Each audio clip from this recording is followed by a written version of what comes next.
Hello प्यारे बच्चों, कैसे हो आप सभी। तो हम स्टार्ट करने वाले हैं बेसिक मैथमेटिक्स। बेसिक मैथमेटिक्स में हम कंप्लीट कवर करेंगे, एंगल से लेकर वेक्टर तक सारा कुछ जानेंगे, सब कुछ समझेंगे इसमें कि अगर हमें फिजिक्स पढ़ना है और फिजिक्स के फॉर्मूले और फिजिक्स में आपको क्वेश्चन आए तो आपको बेसिक मैथमेटिक्स जो है वो कवर करना ज़रूरी है, क्योंकि उसमें ऐसी चीज़ मिलेंगी आपको जिससे आप क्या है अप्लाई करके अपने क्वेश्चन को इजी भी बना सकते हैं और क्वेश्चन को समझ भी सकते हैं कि ये क्या कहना चाह रहा है, इसमें क्या अप्लाई करना है। तो सबसे पहले हम बेसिक मैथमेटिक्स कवर करने वाले हैं। अपना बेसिक मैथमेटिक्स।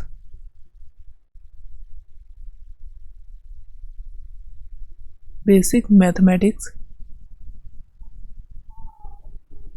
तो इसके अंदर हम बेसिकली क्या करने वाले हैं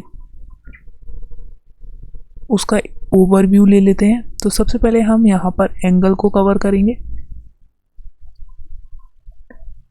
नेक्स्ट हम यहाँ पर कोऑर्डिनेट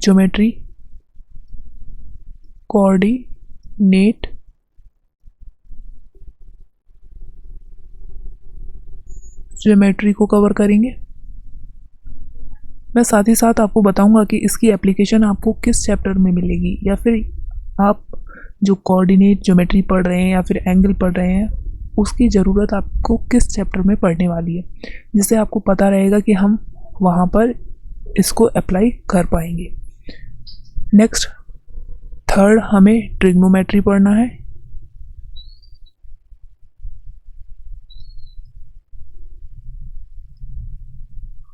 ट्रिग्नोमेट्री। फोर्थ यहाँ पर हम कैलकुलस को लेंगे। कैलकुलस के अंदर हमें क्या है,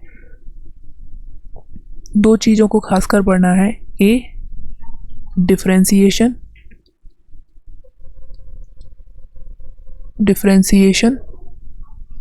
क्योंकि बहुत सारे बच्चों को इसमें प्रॉब्लम होती है और वो डिफरेंशिएशन नहीं कर पाते, सिंपल सा इंटीग्रेशन नहीं कर पाते, जिसकी वजह से उन्हें क्वेश्चन आते हुए भी छोड़ना पड़ता है। लेकिन आपको अब नहीं छोड़ना है बच्चों, ठीक है, सीख के रहना है। ये बेसिक मैथमेटिक्स को सीख के ही रहना है, चाहे कुछ भी हो जाए बच्चों। तो आपको फिजिक्स बहुत इजी लगने लगेगी इसको पढ़ने के बाद, देखना। लेकिन आप उसका प्रैक्टिकल एप्लीकेशन ज़रूर करेंगे, क्वेश्चंस पर अप्लाई ज़रूर करेंगे। नेक्स्ट हम भी क्या करेंगे, इंटीग्रेशन।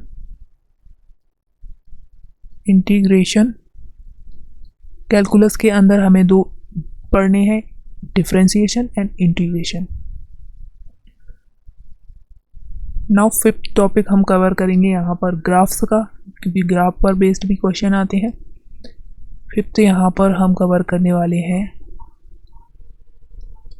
ग्राफ्स। डिफरेंट टाइप्स के ग्राफ्स हो जाएंगे, जैसे कि पैराबोला हो गया, हाइपरबोला हो गया, स्ट्रेट लाइन है हो गया, उसकी इक्वेशन क्या है, या फिर इलिप्स हो गया। इन सारे के ग्राफ जो हैं वो हम इसमें कवर करने वाले हैं।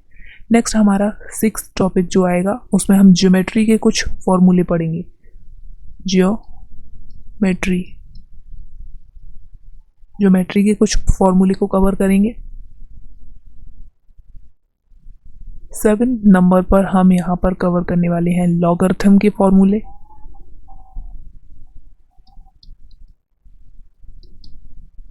लॉगरिथमिक फॉर्मूले यहाँ पर कवर करेंगे।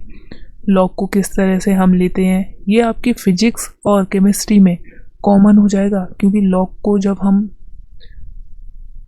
एप्लीकेशन यहाँ पर सीख लेंगे तो आप केमिस्ट्री में भी इसका यूज़ कर सकते हैं। क्योंकि केमिस्ट्री में जब आप चैप्टर पढ़ते हैं अपना केमिकल इक्विलिब्रियम हो गया या फिर आयनिक इक्विलिब्रियम हो गया, जिसमें आपको पीएच वगैरह कैलकुलेट करनी होगी, उस क्वेश्चंस में आप लॉग का यूज़ करते हैं, ठीक है। नेक्स्ट हम कवर करने वाले हैं एंगल को। एंगल तो फर्स्ट हो ही गया, हम एल्जेब्रिक इक्वेशंस एल्जेब्रा के अंदर पढ़ेंगे। 8th के बाद हमारा 9th टॉपिक रहेगा कुछ इम्पोर्टेंट फॉर्मूले, कुछ tools.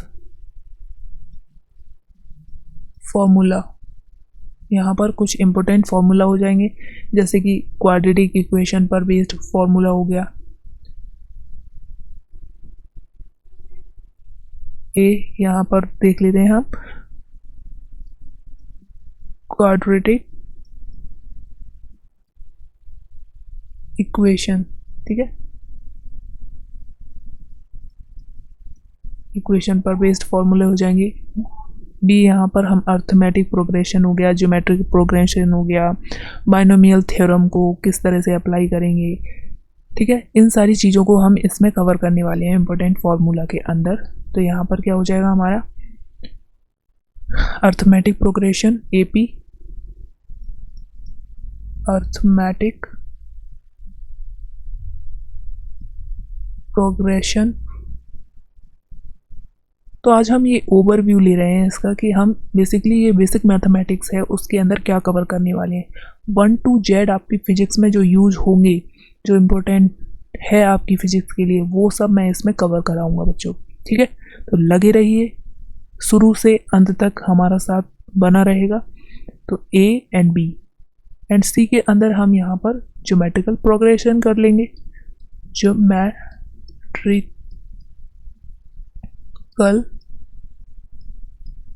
Progression, arithmetic progression, geometrical progression, इसे शॉर्ट में हम एपी बोल देते हैं और इसे हम जीपी, ज्योमेट्रिकल प्रोग्रेशन। देन हम बाइनोमियल थ्योरम पढ़ेंगे।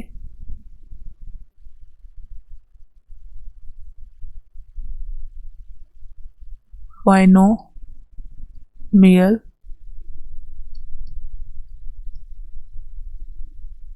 थ्योरम कवर करेंगे इसमें, और यहाँ से सीखेंगे भी कि बाइनोमियल थ्योरम की एप्लीकेशन को हम कहाँ कहाँ यूज कर सकते हैं। अपनी कैलकुलेशन को फास्ट करने के लिए भी हम बाइनोमियल थ्योरम को कर सकते हैं।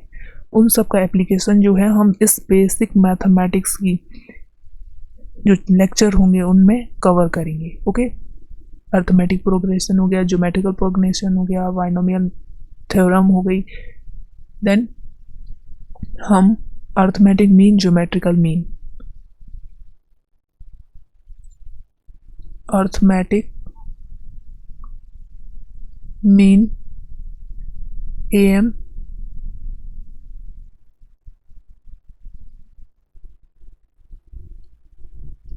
ज्योमेट्रिक मीन, ये भी कवर करेंगे। और इनका यूज़ आपको कहाँ पर पढ़ने वाला है, जो अर्थमेटिक मीन है, यहाँ पर हम कुछ शॉर्ट ट्रिक्स बताएंगे, आपको समझाएंगे कि आपको किसी की एवरेज वेलोसिटी निकालनी है तो वहाँ पर अर्थमेटिक का यूज़ कैसे आएगा, या फिर उसकी एवरेज वेलोसिटी निकालने के लिए जीएम, ज्योमेट्रिकल मीन का यूज़ कैसे आएगा। फ्लूइड मैकेनिक्स में भी अर्थमेटिक एंड ज्योमेट्रिक मीन को निकाल कर हम अपनी कैलकुलेशन को बचा सकते हैं और सवाल को जल्दी सॉल्व करेंगे, जैसे कि हम दूसरों से रेस में आगे निकलें, ठीक है। क्या होता है, स्पीड एंड एक्यूरेसी, दो चीज़ हैं जिससे आप अपनी पहचान बदल सकते हैं। अगर आपको आज कुछ भी नहीं आ रहा है, फिजिक्स में आप जीरो हैं, लेकिन आज जब इन सब चीज़ों को आप सीख जाएंगे, इनका एप्लीकेशन करना आ जाएगा, तो आप इन सब चीज़ों को अच्छे से कर पाएंगे, ठीक है बच्चों। तो लगे रहिए, करते रहिए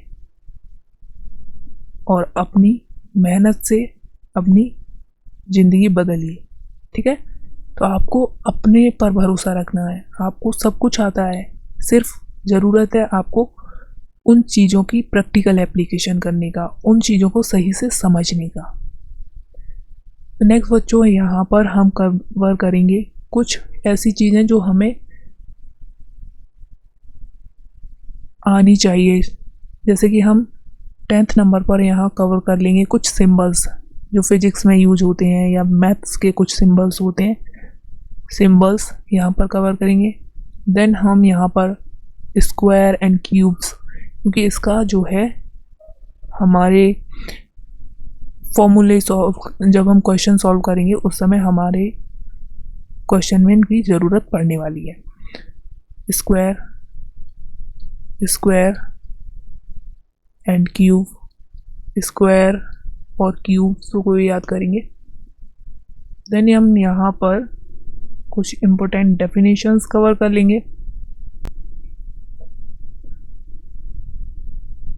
एक्सपोनेंशियल के फॉर्मूले, एक्सपोनेंशियल के यहाँ पर हम फॉर्मूले कवर करेंगे।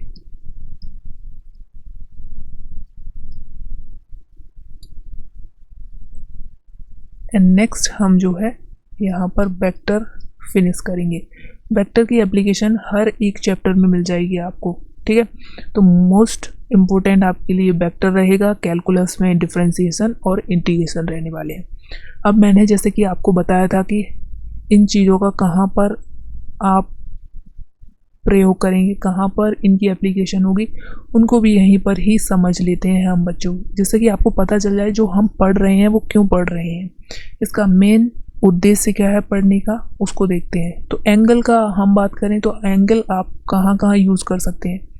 यहाँ पर एग्जांपल के तौर पर आप देखो, रोटेशन जब आप पढ़ेंगे, रोटेशन मोशन पढ़ेंगे, उसमें क्या होगा, आपसे बोल दिया जाएगा कि कोई एक पार्टिकल है, वो सर्कुलर पाथ पर इस तरह से यहाँ घूम रहा है जिसकी रेडियस r है। पॉइंट A पर अभी वो पार्टिकल प्रेजेंट है, कुछ समय बाद वो पॉइंट B पर पहुंच जाता है इस तरह से। तो मुझे बताना है उसने कितना एंगल कवर किया, एंगल या फिर बोल दे एंगुलर डिस्प्लेसमेंट कितना हुआ उसका। तो यहाँ पर मुझे एंगल निकालना पड़ेगा, तो इसकी एप्लीकेशन यहाँ पर हो जाएगी, एंगल्स। वही अगर हम सेकंड बात करें कि एंगल की हमें ज़रूरत कहाँ पड़ने वाली है, तो हमें एंगल की ज़रूरत प्रोजेक्टाइल मोशन में पड़ जाएगी। प्रोजेक्टाइल मोशन के अंदर भी हमें एंगल की ज़रूरत पड़ जाएगी कि आपसे बोल रहा है कोई भी पार्टिकल है हॉरिजॉन्टल से, इस तरह से आपसे बोल दिया जाएगा कोई भी पार्टिकल है हॉरिजॉन्टल से या एक्स एक्सिस से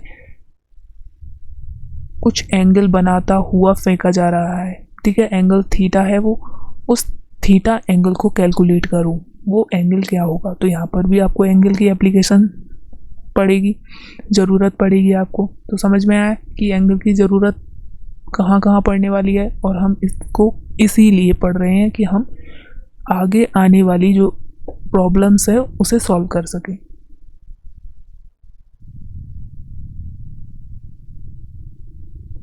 नेक्स्ट है हमारा कोऑर्डिनेट ज्योमेट्री। कोऑर्डिनेट ज्योमेट्री का कहाँ यूज़ होने वाला है, तो ये कोऑर्डिनेट ज्योमेट्री जो है वो आप 1D ले लो, 1 डायमेंशन, 2D ले लो, प्रोजेक्टाइल मोशन ले लो, प्रोजेक्टाइल मोशन, इन सभी में ये जो है इसकी ज़रूरत पड़ने वाली है। मतलब आपसे बोल दिया इस तरह से कोई भी पार्टिकल है, सबसे पहले कहाँ चल रहा है, नॉर्थ में जा रहा है, तो इस तरह से नॉर्थ ड्रॉ करेंगे आप। फिर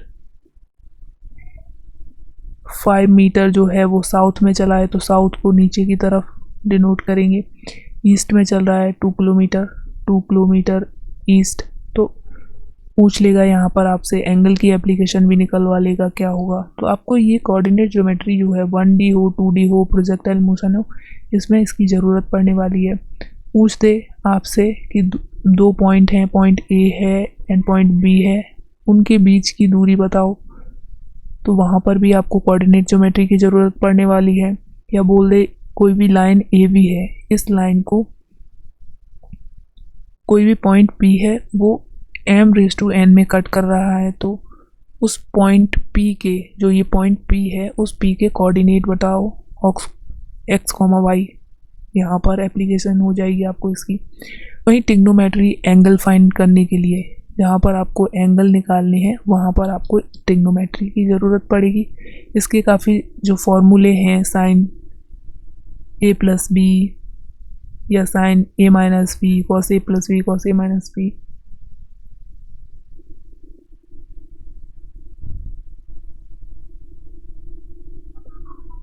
इन सब की ज़रूरत जो है आपको फिजिक्स में पढ़ने वाली है, तो इसलिए हम यहाँ पर ट्रिग्नोमेट्री टॉपिक को कवर करेंगे। तो नेक्स्ट है बच्चों कैलकुलस। कैलकुलस में हमें डिफरेंशिएशन एंड इंटीग्रेशन पढ़ना है। अब आप बोलोगे सर हमें डिफरेंशिएशन इंटीग्रेशन क्यों पढ़ना है, इसकी कहाँ एप्लीकेशन है, कहाँ इसका यूज़ है। तो देखिए जो डिफरेंशिएशन होता है बच्चों, जो डिफरेंशिएशन होता है इससे हम वेलोसिटी निकाल सकते हैं। अगर हमें डिस्प्लेसमेंट दिया है तो हम वेलोसिटी निकाल सकते हैं, क्योंकि ds/dt वेलोसिटी एक वेक्टर क्वांटिटी है और डिस्प्लेसमेंट भी वेक्टर है। तो यहाँ से हम डिफरेंशिएट करके, डिस्प्लेसमेंट को डिफरेंशिएट करके विद रेस्पेक्ट टू टाइम हम क्या निकाल सकते हैं, डिफरेंशिएशन निकाल सकते हैं, वो वेलोसिटी निकाल सकते हैं डिफरेंशिएशन की मदद से। वहीं हम एक्सेलरेशन भी निकाल सकते हैं डिफरेंशिएशन की मदद से ही। अगर मैं वेलोसिटी का डिफरेंशिएशन कर दूं विद रेस्पेक्ट टू टाइम तो एक्सेलरेशन मिल जाएगा। वहीं इसकी एप्लीकेशन टेम्परेचर, जब हम थर्मोडायनेमिक्स पढ़ेंगे उस समय यूज़ में आएगा, ये थर्मोडायनेमिक्स वाले चैप्टर में यूज़ में आएगा।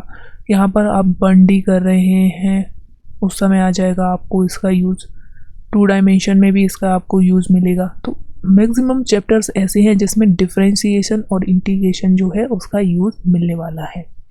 नेक्स्ट बच्चों बात करें इंटीग्रेशन की, तो इंटीग्रेशन से क्या हम एरिया अंडर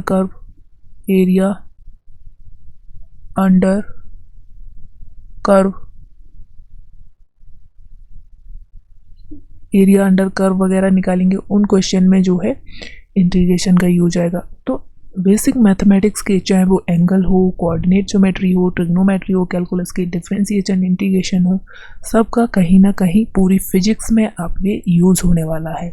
तो आपको ध्यान रखना है कि जो बेसिक मैथमेटिक्स का है, ये जो हर एक लेक्चर वो आपको बिल्कुल ध्यान से देखना है।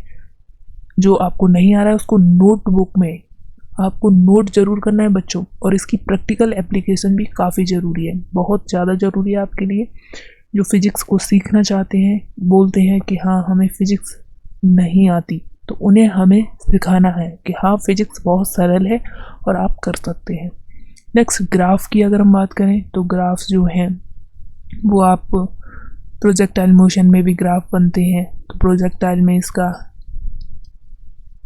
यूज़ देखने को मिल जाएगा आपको। प्रोजेक्टाइल में आपको इसका यूज़ मिल जाएगा, पैराबोला, हाइपरबोला। ग्रेविटेशन में जो होता है वो इलिप्टिकल पाथ होता है, तो वहाँ पर इलिप्स का यूज़ हो जाएगा। ग्रेविटेशन वाले चैप्टर में आपको इसका यूज़ मिल जाएगा कि अर्थ जो होती है वो इलिप्टिकल ऑर्बिट में घूमती है, तो वहाँ पर इलिप्स की इक्वेशन आपको पता होनी चाहिए। तो ग्राफ का एप्लीकेशन वहाँ पर पड़ जाएगा। तो ऑलमोस्ट सभी जो पोर्शंस लिखे हैं मैंने, हर एक का कहीं ना कहीं यूज़ है। ज्योमेट्री में आपके एरिया के फॉर्मूले हो गए,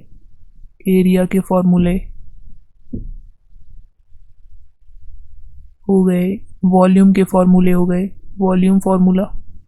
तो 1 बाय 1 हम इन सबको कवर करेंगे, ठीक है। लॉगरिथम में log a plus B, log a minus B, ये आपकी केमिस्ट्री में भी यूज़ आएगा, a प्लस बी, ठीक है। इस तरह के question, log a to the power b, इस तरह के जो क्वेश्चंस आएंगे उसमें आपको लॉगरिथमिक फंक्शंस लगाने होंगे। वहीं अलजेब्रा के अंदर भी आपके काफ़ी ज़्यादा हो जाएंगे, a प्लस बी का होल स्क्वायर हो गया, इनको कैसे खोलना है, या फिर a square minus B square बराबर क्या होता है, ये सारी चीज़ें जो है अलजेब्रा के अंदर करेंगे। वहीं कुछ ऐसे फॉर्मूले हो गए जो हमारी फिजिक्स में कहीं ना कहीं यूज हो जाते हैं। क्वाड्रेटिक इक्वेशन का फॉर्मूला हो गया, मैंने बोल दिया ax square plus bx plus c equals to 0। ये कोई इक्वेशन दे रखी है तो इसके मुझे क्या बताने हैं, रूट्स बताने हैं, x की वैल्यू फाइंड करनी है।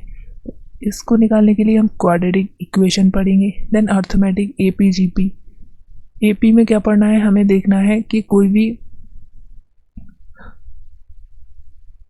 नंबर है वो किसी एक दूसरे नंबर से कॉमन डिफरेंस से आगे बढ़ रहा है, मतलब 2 फिर 4, इस तरह से कोई कॉमन नंबर है उससे आगे बढ़ता हुआ जा रहा है। तो वहाँ पर हम AP का एप्लीकेशन देखेंगे।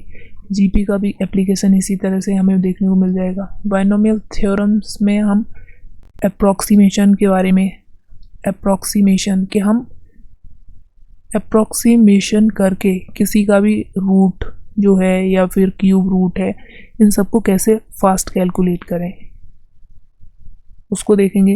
नेक्स्ट APGP का यूज आ जाएगा आपका। सिंबल्स आप पढ़ रहे हैं, उसके कुछ ना कुछ सिंबल्स का भी कहीं ना कहीं एप्लीकेशन हो जाएगी इसमें। ओके, स्क्वायर, क्यूब्स, ये आपकी फिजिक्स में कहीं ना कहीं तो यूज़ आएगा ही इनका, और ये याद होना भी ज़रूरी है आपको।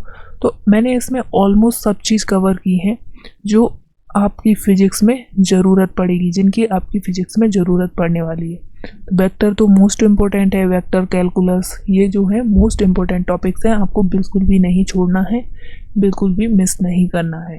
ठीक है, वेक्टर्स ये सब हम लास्ट में तक कवर कर लेंगे सब। तो हम चलिए स्टार्ट कर रहे हैं। ये तो था एक इंट्रोडक्शन कि हम बेसिक मैथमेटिक्स में क्या पढ़ने वाले हैं। तो 1 बाय 1 इन सबको कवर करेंगे। तो आज के बाद आपका जो बेसिक मैथमेटिक्स है, फिजिक्स में कहीं भी आप अटकेंगे नहीं। इन सब चीज़ों को अगर आपने सही से सीख लिया ना बच्चों, तो मेरी बात मानो कि आप फिजिक्स का ऐसा कोई एक फॉर्मूला नहीं होगा, ऐसा कोई एक भी ऐसा सवाल नहीं होगा जो आपसे सॉल्व ना हो। ठीक है, तो हम सबसे पहले अपना स्टार्ट करने वाले हैं बच्चों एंगल। बताओ स्टार्ट करें। सबसे पहला है एंगल, उसे स्टार्ट करें। बताइए मेरे प्यारे बच्चों। तो अब तक आपने समझ लिया कि हमें बेसिक मैथमेटिक्स में क्या क्या करना है, क्या क्या सीखना है। तो हम यहाँ पर ऑल ओवर सारी थिंग्स सीखेंगे 1 बाय 1। तो सबसे पहला हम ले लेते हैं एंगल। एंगल क्या होता है बता तो दिया है मैंने, किस चैप्टर में यूज़ होने वाला है, कहाँ कहाँ इसका यूज़ कर सकते हैं। तो देखिए एंगल क्या होता है। सबसे पहले हम समझें कि ये जो है हमारे पास एक लाइन है, और इस लाइन को मैंने मान लिया है कि ये यहाँ पर फिक्स है। फिक्स्ड लाइन, फिक्स्ड लाइन, या फिर इसे बोल सकते हैं हम रेफरेंस लाइन। इसे क्या बोल सकते हैं दूसरा, रेफरेंस लाइन। अब हमारे पास एक और लाइन है जो रोटेट कर सकती है, इसी से अटैच है, वो रोटेट कर सकती है और वो घूम कर यहाँ पर आ गई है। इस तरह से यहाँ पर आ गई है, इस तरह से उसने अपना पाथ ट्रेस किया और ये यहाँ पर घूमकर आ गई है। तो देखिए जो फिक्स्ड लाइन थी रेफरेंस लाइन थी। सेकंड, इस लाइन को हमने क्या बोल दिया, इस लाइन को हमने बोल दिया रिवॉल्विंग लाइन। घूम रही है इसलिए हमने बोल दिया इसे revolving line. Fix line and revolving line. Revolving line वो मूव कर सकती है, फिक्स लाइन हमने फिक्स कर दिया है कि यहाँ से हिल नहीं सकती। तो देखिए फिक्स लाइन की रेस्पेक्ट में रिवॉल्विंग लाइन कितना आगे बढ़ी, फिक्स लाइन की रेस्पेक्ट में रिवॉल्विंग लाइन कितना आगे बढ़ी। तो इसी चीज़ को हमने क्या बोल दिया है, ये है एंगल ट्रेस। उसने एंगल बनाया है, इसे हमने क्या बोला है, एंगल थीटा, जिसे हम किससे रिप्रेजेंट करते हैं, थीटा से रिप्रेजेंट करते हैं। एंगल को थीटा से रिप्रेजेंट करते हैं।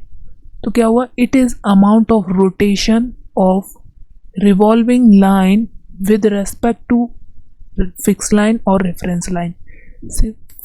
फिक्स लाइन की रेस्पेक्ट में रिवॉल्विंग लाइन कितना घूमी है, कितना रिवॉल्व किया है इसने, वही क्या होगा, एंगल। तो चलिए इसकी डेफिनेशन भी लिख लेते हैं। एंगल की डेफिनेशन है, it is the amount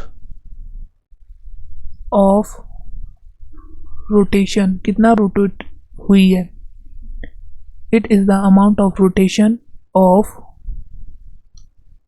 revolving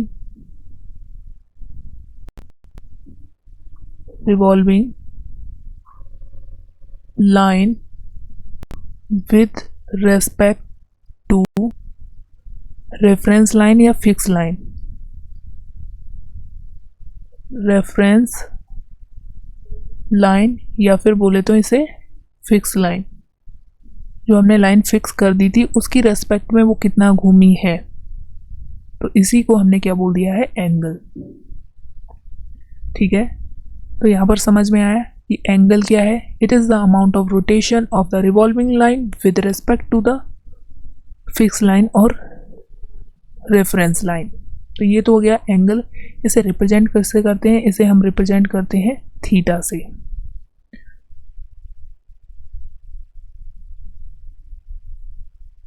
तो यहाँ पर कुछ टर्मिनोलॉजी है, उसे देख लेते हैं। अगर ये O पॉइंट है, ये X है, ये Y, तो हमने एंगल किसको बोला है, एंगल हमने बोला है एंगल XOY। इसे रिप्रेजेंट कैसे करेंगे, थीटा से। इसे क्या बोला जाएगा, थीटा बोला जाएगा एंगल को। वहीं हम देख लेते हैं इसकी यूनिट। यूनिट क्या है एंगल की, किसमें नापना है, तो यूनिट यहाँ पर रेडियन हो जाएगी। एंगल को आपको रेडियन में ही नापना है, और रेडियन को हम शॉर्ट में रेड लिख देते हैं इस तरह से। और ये इसकी कैसी यूनिट है बच्चों, ये इसकी SI यूनिट है, SI यूनिट स्टैंडर्ड यूनिट है। लेकिन कभी कभी इस यूनिट को, मतलब जो एंगल है, एंगल को हम किस में नापते हैं, डिग्री में। तो यहाँ पर देखिए, यहाँ पर इसको हम कभी कभी डिग्री में भी मेजर करते हैं, बट जो SI यूनिट है वो इसकी क्या है, रेडियन है। तो हमें अगर डिग्री में भी दिया है तब भी हमें कन्वर्ट कर लेना है रेडियन के अंदर। तो आपको क्या समझ में आया कि एंगल जब भी हमें दिया होगा डिग्री में, तो हम उसे रेडियन में कन्वर्ट कर लेंगे, तब ही हम उसे अपने फॉर्मूले में पुट करेंगे। अब बच्चों यहाँ पर एक इम्पोर्टेंट बात आती है, ये बात आती है कि एंगल कभी कभी हमने देखा है कि प्लस में भी होता है, नेगेटिव में भी होता है, तो हम उसका सेंस ऑफ रोटेशन जानना चाहेंगे। नेक्स्ट यहाँ पर sense of rotation of angle, कि किस तरह से इसे घुमा रहे हैं। तो देखिए यहाँ पर हम या तो क्लॉकवाइज रोटेट कर सकते हैं या फिर एंटी क्लॉकवाइज रोटेट कर सकते हैं। Rotation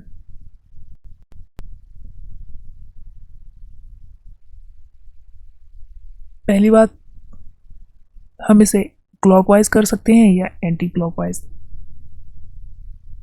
anti clockwise, anti clockwise, short में ACW, और दूसरा हो जाएगा क्लॉक वाइज। तो इससे मतलब क्या है, आप पूछोगे सर इससे क्या मतलब है क्लॉकवाइज एंड एंटी क्लॉकवाइज से। तो देखिए, अगर मैंने इस तरह से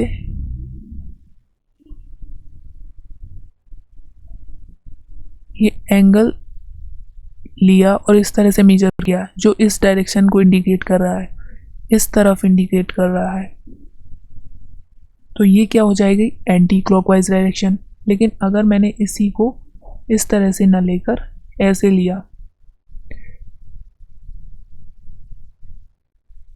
ये तो हमारी फिक्स्ड लाइन थी, फिक्स्ड लाइन, लेकिन ये कैसी थी, रिवॉल्व कर सकती थी। अब ये इस साइड मूव कर रही है, थीटा बना रही है, तो ये कैसी डायरेक्शन हो जाएगी, क्लॉकवाइज डायरेक्शन। और ये क्या थी, एंटी क्लॉकवाइज डायरेक्शन। अब फ़र्क क्या पड़ेगा यहाँ पर, तो बच्चों यहाँ पर सिर्फ इतना फ़र्क पड़ेगा कि पॉजिटिव कौन सा होगा या नेगेटिव कौन सा होगा। तो देखिए, जो एंटी क्लॉकवाइज डायरेक्शन होती है, इस साइड चलना है, इस साइड, तो हम यहाँ पर थीटा जो है, एंगल जो है, पॉजिटिव वैल्यू लेंगे।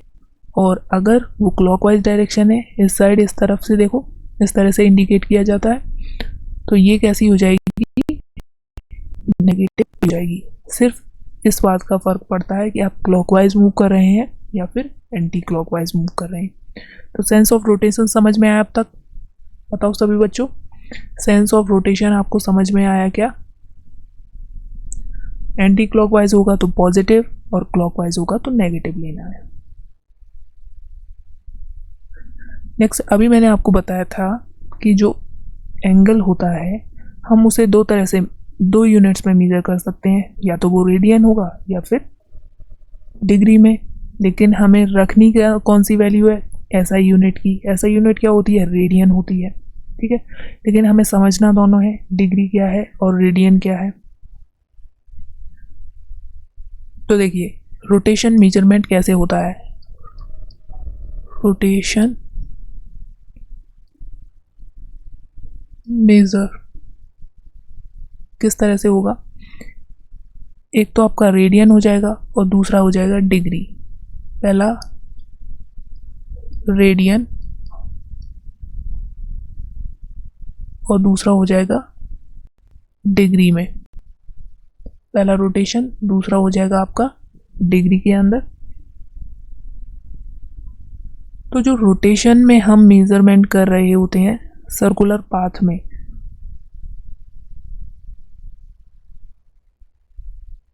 तो इस टाइप के मेजरमेंट को हम क्या बोलते हैं,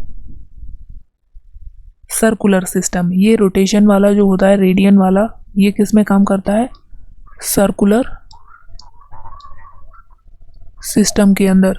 जैसे हम रोटेशन मोशन वाला चैप्टर कवर करेंगे वहाँ पर भी आपको देखने को मिलेगा। और जो डिग्री वाला मेजरमेंट होता है वो सेक्साजेसिमल सिस्टम में काम करता है।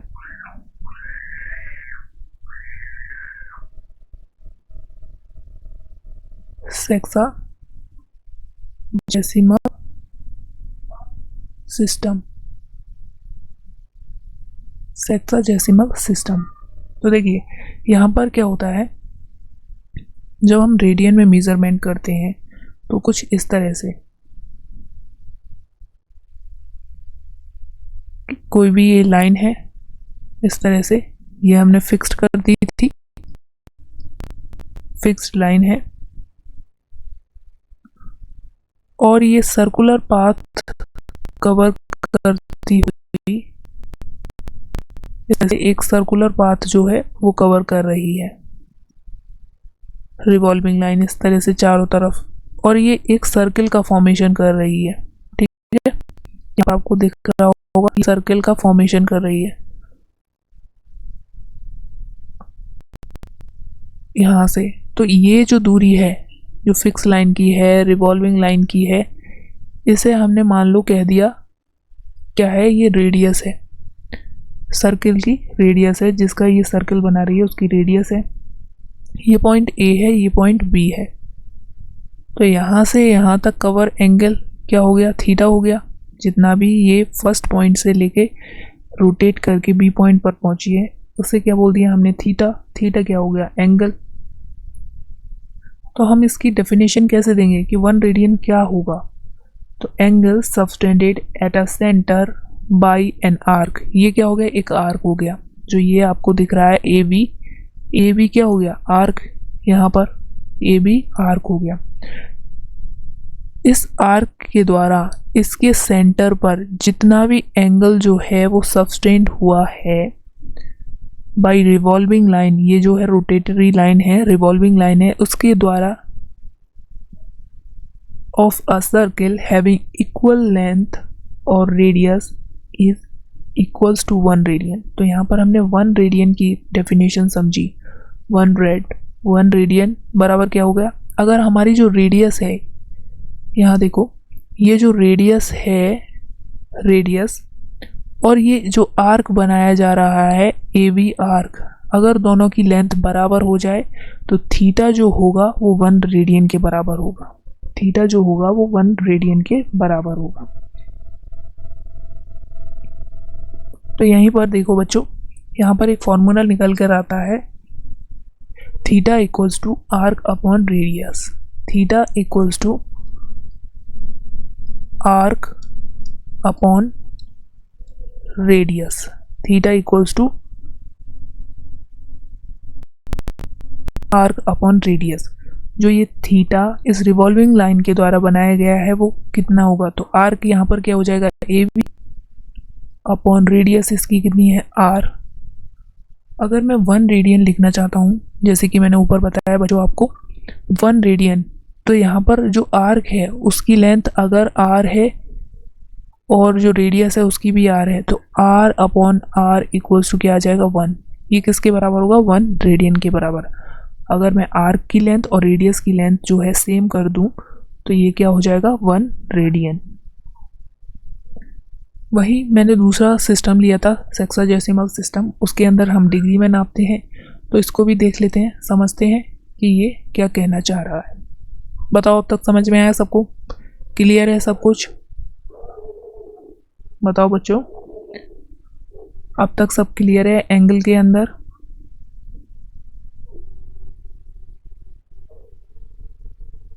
अगर कोई भी एक इनिशियल लाइन यहाँ पर मैं फिक्स कर दूँ, ये इनिशियल लाइन है, इनिशियल लाइन को अगर मैं फिक्स कर दूँ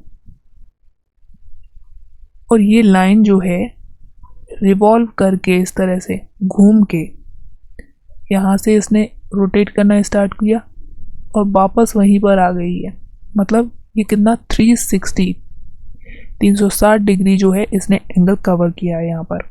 ओके, तो इस तरह से जो सिस्टम फॉर्म कर रहा है 130 डिग्री, 360 डिग्री, वैसे ही अगर मैं दूसरा एग्जांपल लूँ कि कोई भी लाइन थी ए, ये घूम कर यहाँ से इस तरह से यहाँ पर आ गई है, मतलब क्या हुआ कि अब इसकी पोजीशन लोकेशन ऐसी हो गई होगी, मतलब इसने 180 डिग्री कवर किया, इसने 360 डिग्री, इनिशियल भी यहीं पर थी, फाइनल भी यहीं आ गई, मतलब ये कितना डिस्टेंस कवर किया इसने? 360 डिग्री। उसी तरह से अगर मैंने देखा कोई भी ए इस तरह से था, वो यहाँ पर अब आ चुका है पॉइंट बी पर, इस तरह से ये बी पर, तो इसने कितना एंगल कवर किया? 90 डिग्री, 90 डिग्री। तो यहाँ पर डिग्री जो है सेक्साडेसिमल सिस्टम है उसमें समझ लिया हमने क्या था, किस तरह से था। नेक्स्ट हम देख लेते हैं यहाँ पर कुछ इंपॉर्टेंट पॉइंट्स जिससे रिलेट करते हैं। जैसे 1 डिग्री इक्वल्स टू क्या होता है? 60 मिनट।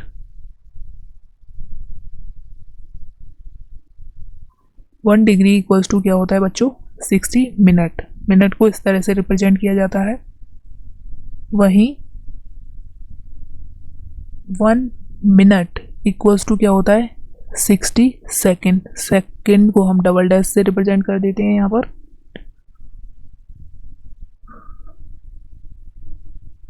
एंड यहाँ पर जो देखो, यहाँ पर बच्चों ये 90 डिग्री बनाया गया है ना, जो 90 डिग्री, तो 90 डिग्री को हम पाई में किस तरह से लिख सकते हैं? रेडियन की फॉर्म में, तो पाई बाई 2 रेडियन, क्योंकि हमें जब भी क्वेश्चन में यूज करना है तो रेडियन वाली वैल्यू यूज करनी है, तो वहां पर हमें कन्वर्जन आना चाहिए, कन्वर्जन आना चाहिए। समझ में आया?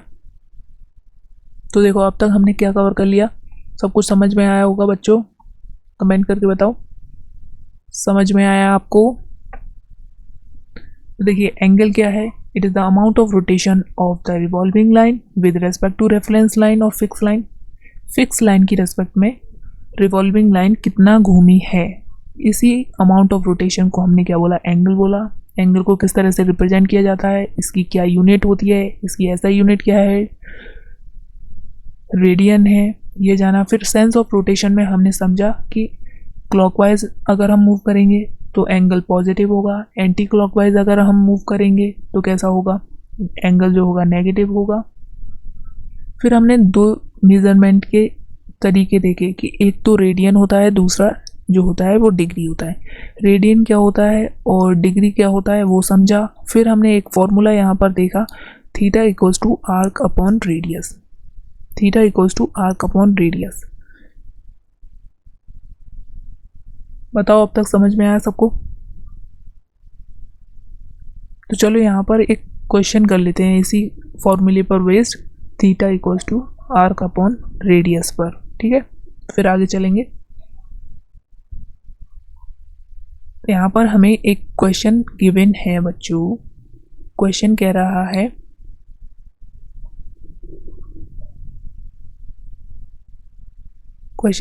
है हमसे a circular arc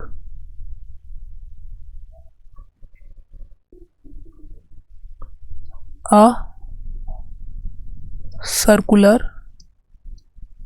arc of length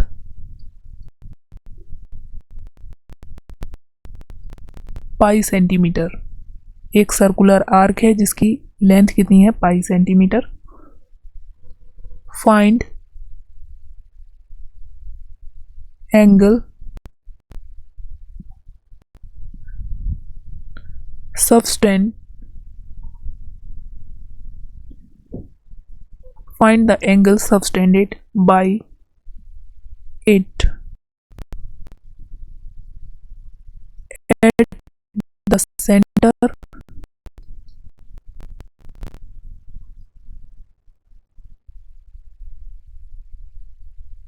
in radian.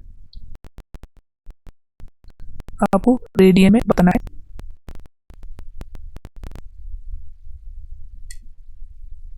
यहाँ पर हमें कुछ इस तरह से डायग्राम गिवन है।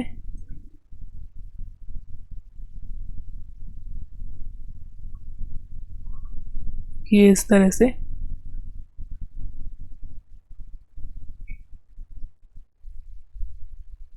यहाँ पर ये आपकी 4 सेंटीमीटर दे रखी है जो रेडियस है सर्किल की, और ये उसका सेंटर है सर्किल का, और ये एंगल जो है आपका कितना दिया है, एंगल आपका दे रखा है थीटा। इसे हमें कैलकुलेट करना है। और ये जो आर्क ए बी आर्क है उसको हमें बताया गया है पाई सेंटीमीटर लेंथ है। तो देखो बच्चों, इसे कैसे सॉल्व करना है आपको। A circular arc of length pi, pi length का है। Find the angle subtended by it, जो एंगल ये थीटा है उसे हमें कैलकुलेट करना है eight a centre in radian. आपको रेडियन में बताना है। तो इसका आंसर देखो कैसे होने वाला है। हमने अभी फॉर्मूला पढ़ा था, theta equal to arc upon radius. Theta equals to arc upon radius. तो यहाँ पर देखिए आर्क कितनी है, ए बी जो आर्क है, ए से लेकर यहाँ बी तक जो आर्क है वो क्या है, पाई सेंटीमीटर, अपॉन रेडियस कितनी है इसकी, 4 सेंटीमीटर। 4 सेंटीमीटर रेडियस कितनी है, 4 सेंटीमीटर। 4 से 4 कैंसिल, तो पाई बाई 4, ये क्या हो जाएगा, पाई बाई 4 रेडियस आ जाएगा। एंगल आ जाएगा जो आर्क ए बी ने सबटेंड किया है इसके सेंटर पर, centre of circular path, pi by 4 radian हो गया। ठीक है। अगर मैं बच्चों आपसे बोलूं कि इस रेडियन को डिग्री में बताओ, रेडियन को डिग्री में बताओ, तो देखिए उसके लिए भी हम यहाँ पर एक सिंपल सा कंसेप्ट सीख लेते हैं। अगर आप बदलना चाहते हैं डिग्री को रेडियन में और रेडियन को डिग्री में, तो क्या करना है,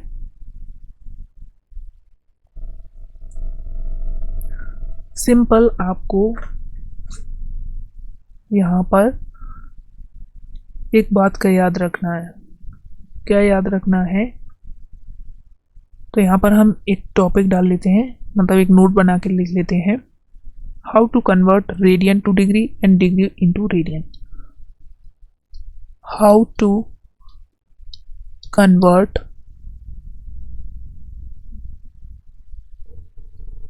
radian to degree and degree to radian।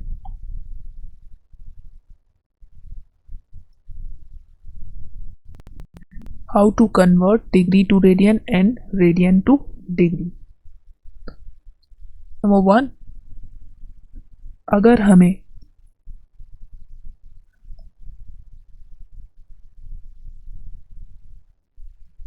Radian में मेजर करना है,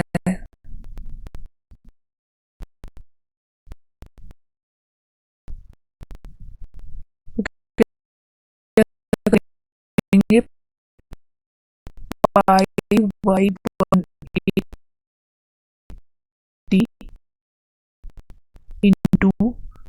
मल्टी कर देना है। सेकंड, अगर आपको कन्वर्ट करना है degree to radian, degree metre,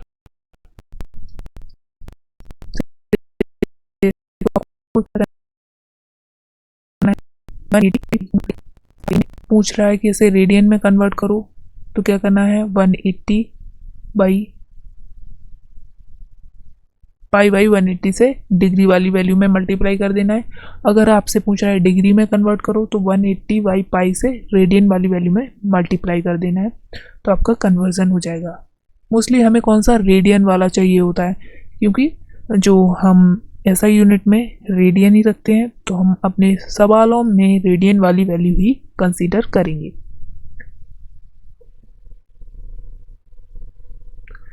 तो यहाँ पर इस क्वेश्चन में जैसे मैंने बोला था, इसको पाई बाई 4 को आपको कन्वर्ट करना है किसके अंदर, डिग्री में। तो कैसे करना है, पाई बाई 4 जो लिखा है तो 180 बाई पाई, जैसा कि यहाँ मैंने दिखाया आपको 180 बाई पाई से मल्टीप्लाई करना है। सिंपल, सिर्फ 180 बाई पाई से मल्टीप्लाई करना है। पाई से पाई कैंसिल हो जाएगा, ये कितना बचा 20, तो 5 45 हो गया। 45 डिग्री लगते हैं, दोनों एक ही हैं। तो यहाँ पर समझ में आ गया कि रेडियन को डिग्री में या फिर डिग्री को रेडियन में कैसे कन्वर्ट करना है आपको। ठीक है, 1 बाई 1 सीखते चलो बच्चों, और जो आपको नहीं आ रहा है वो नोटबुक में नोट भी करते चलो। ये बेहद ज़रूरी है आपको रिवाइज करने के लिए, बाद में आपको रिवीजन भी करना है।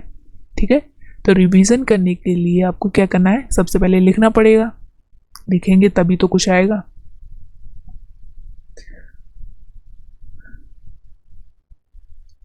अब यहाँ पर हम कुछ इम्पोर्टेंट नोट बनाकर लिख लेते हैं। नोट,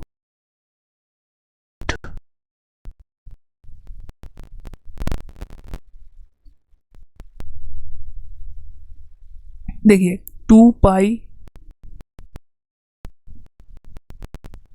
रेडियन,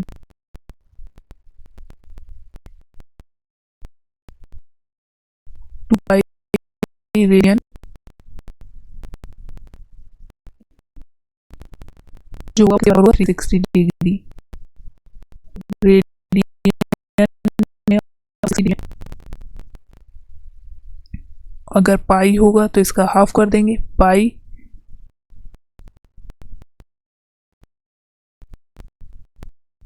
रेडियन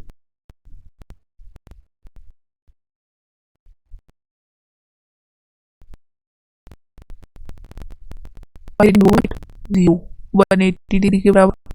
ये दोनों जो है हमें याद रखनी है, 2 पाई बराबर 360 डिग्री, पाई बराबर 180 रेडियन होगा। तो हम यहाँ पर कुछ ऐसे स्टैंडर्ड एंगल्स हैं, उनकी पाई और रेडियन की वैल्यू लिख लेते हैं, क्योंकि मोस्ट ऑफ द टाइम इनका ज़रूरत पड़ती है। तो हम यहाँ पर डिग्री एंड रेडियन जो है इनके मेजरमेंट लिख लेते हैं। यहाँ पर हम डिग्री और इधर लिख लेते हैं 30 डिग्री,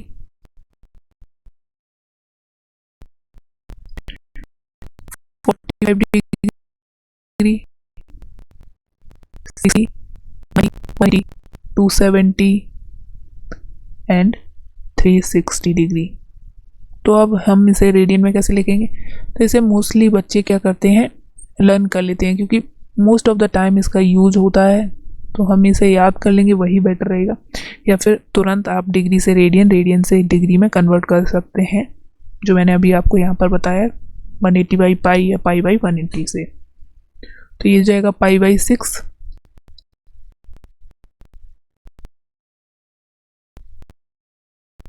जैसा आप बताते चलिए।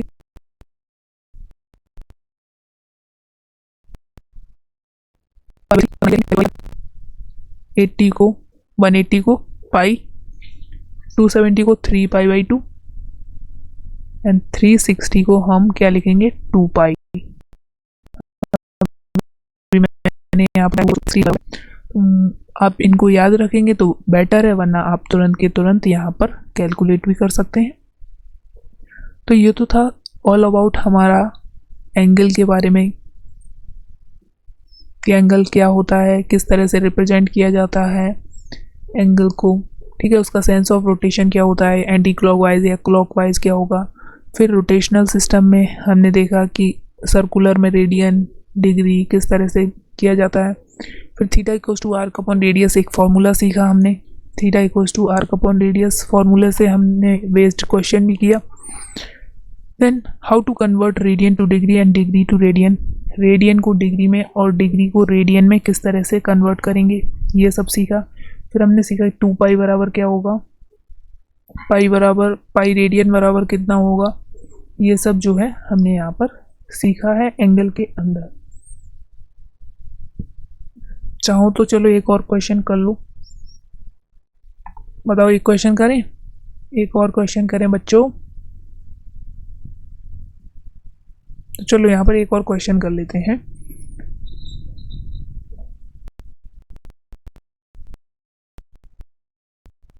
एक क्वेश्चन क्या है, o'clock how much angle does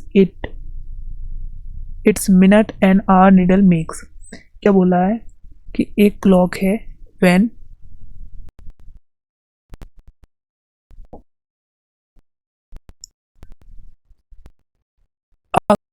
clock so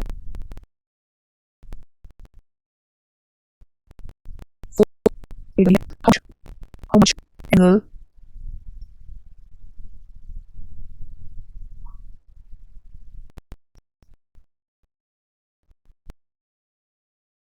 to its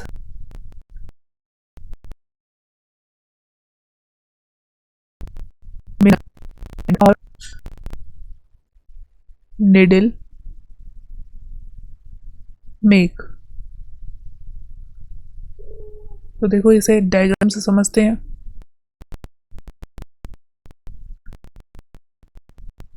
कि इस तरह हमें एक बॉल दे रखी है,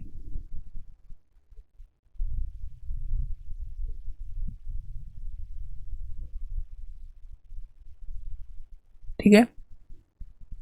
यहाँ पर 12 1 2 3 4 5 या 6 7 o'clock 8 9 10 11 इस तरह बोल रहा है 4 o'clock। ये जो वॉच है वो 4 o'clock को दिखा रही है और हमें एंगल बताना है मिनट एंड आवर नीडल के बीच में। तो देखिए जब 4 बज रहा होगा बच्चों, 4 बज रहा होगा तो यहाँ पर इस तरह से जो आपकी आर की निडल होगी वो 4 पर इस तरह से इंडिकेट कर रही होगी, और जो मिनट वाली जो निडल होगी वो इस तरह से 2 की तरफ जो है इंडिकेट कर रही होगी।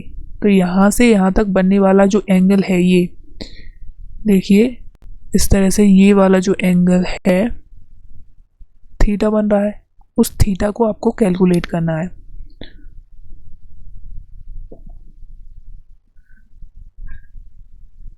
तो यहाँ पर समझो, इसको समझो किस तरह से आपको यहाँ पर इसे करना है। तो देखिए यहाँ से इस पॉइंट से अगर मैं रोटेट करके यहीं आ जाऊँ तो ये एंगल कितना बनने वाला है 360 डिग्री, जैसा शुरुआत में भी मैंने आपको बताया था।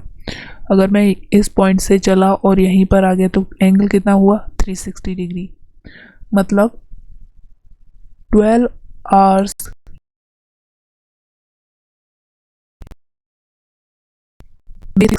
होती है। 12 आवर्स के अंदर ये एंगल कितना बना लेती है 360 डिग्री।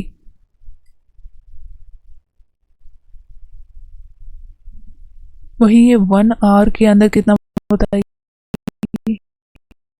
जल्दी से इसका आंसर कैसे देखो, यहाँ पर देखो, पूरा हम सिंपल से ही आपको बताएं।